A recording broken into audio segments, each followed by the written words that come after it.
Hey, what's up everybody? We are back at the shop after a couple weeks of not being around. We're just getting ready to go. We've got the forge all fired up over here. It is cold in the shop. Forge is back there getting warmed up. Hey Justin, say hi.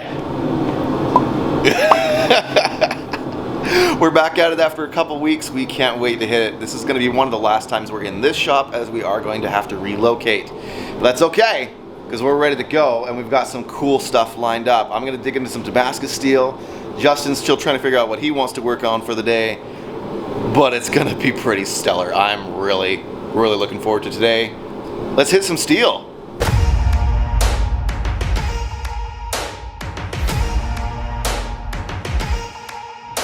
But they never did, ebbing and flowing, and never did, living it till it broke up when it rained down. It rained down like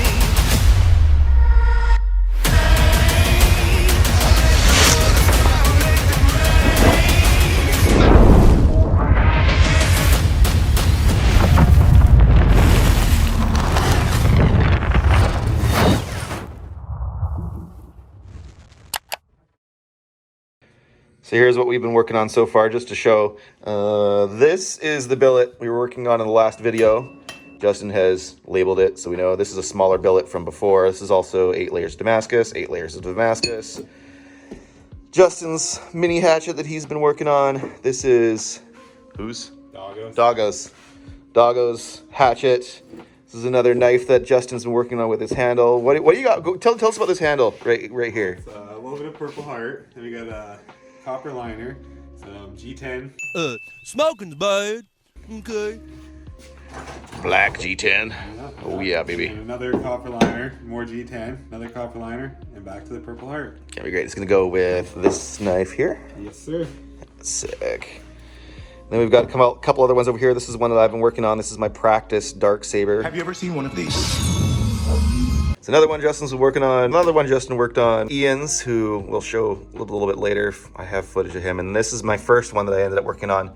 My Mini-Tanto with its guard. It's completely unfinished. I'm gonna come back to this. This is one we're gonna work on today.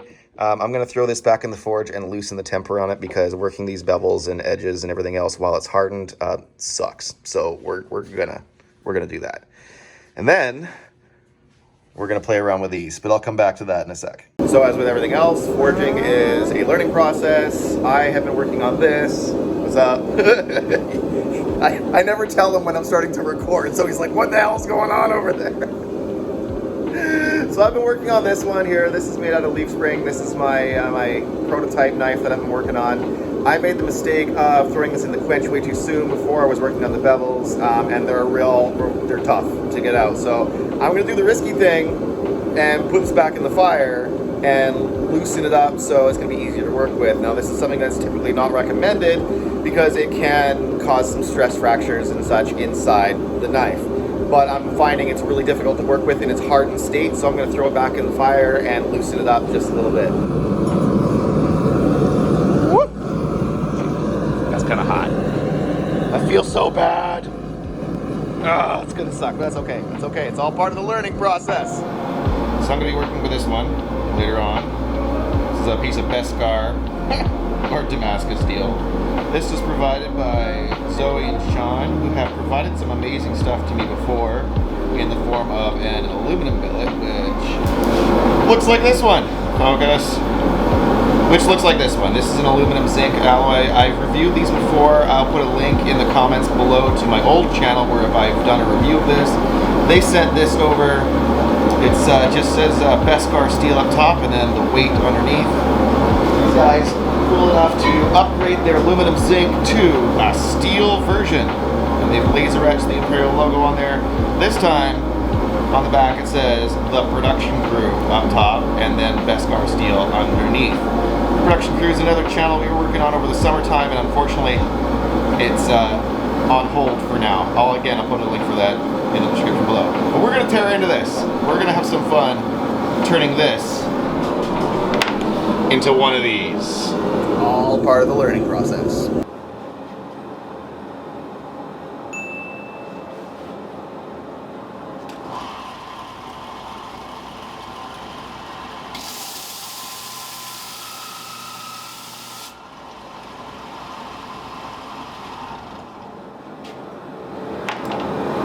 gonna need something with a little more teeth to get all that down there.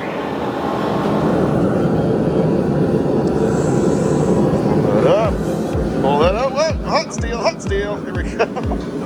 And we're gonna lay it down right here to cool off. As he puts his billet in. What are you turning that one into? I'm gonna try and make a Damascus spatula. Spatula. Fun fact, that's one of my favorite words to say. Spatula. It's just a fun word, man. Whoa, whoa now, whoa. Got you rascal you. I wonder what you got, you rascal you. I wonder what you got, makes my wife think you so hot. And I wonder what you got, you rascal you. So, taking it to the angle grinder, cleaned all that up. Still hot to the touch. It's yeah. All right, so we just finished grinding this one down. Kind of loud in there. So there's what's where the laser engraving used to be. Here's the other side of it. So we're gonna cut this in half and get ready to stack it. Oh yeah.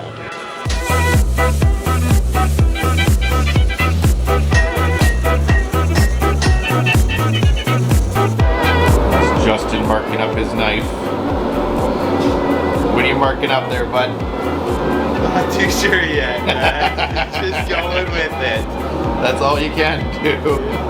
Exactly.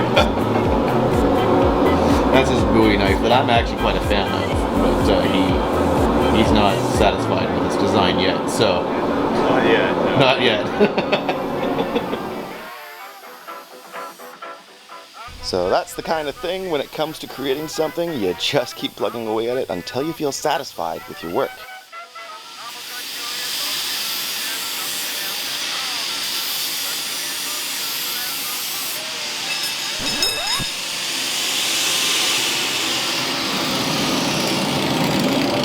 Whoops! We didn't catch it, but he ended up spilling his coffee too.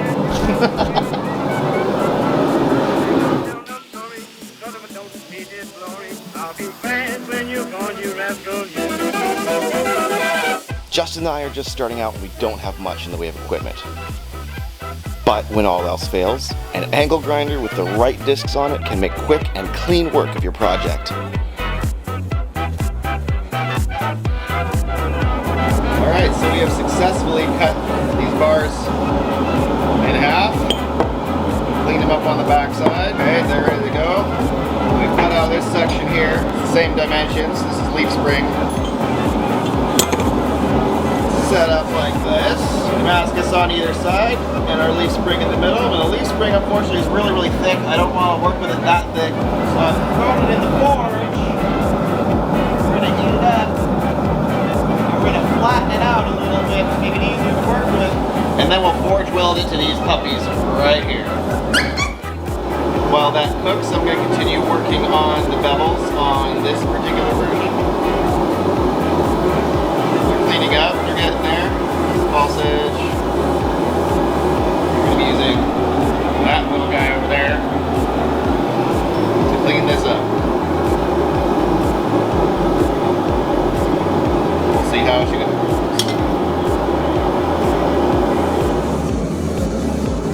What are you doing?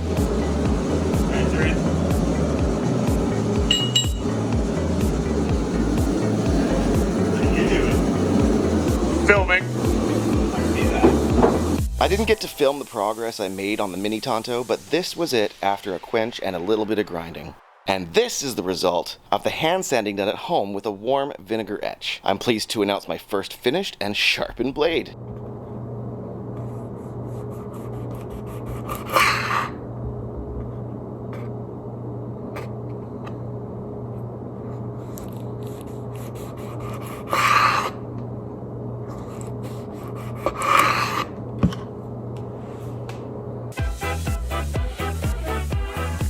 I also took the Darksaber home to do some more refinement on the bevels, including a nasty little divot on one side marked here in red.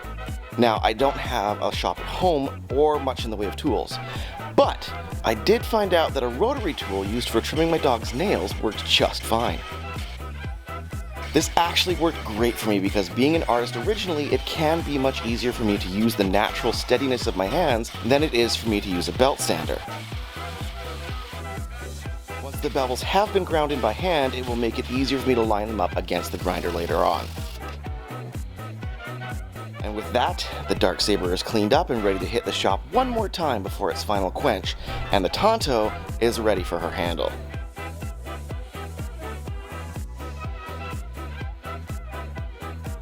I can't wait to get on to the next steps, but that is going to be for another time, and we'll catch you there in the next chapter of Learning to Forge.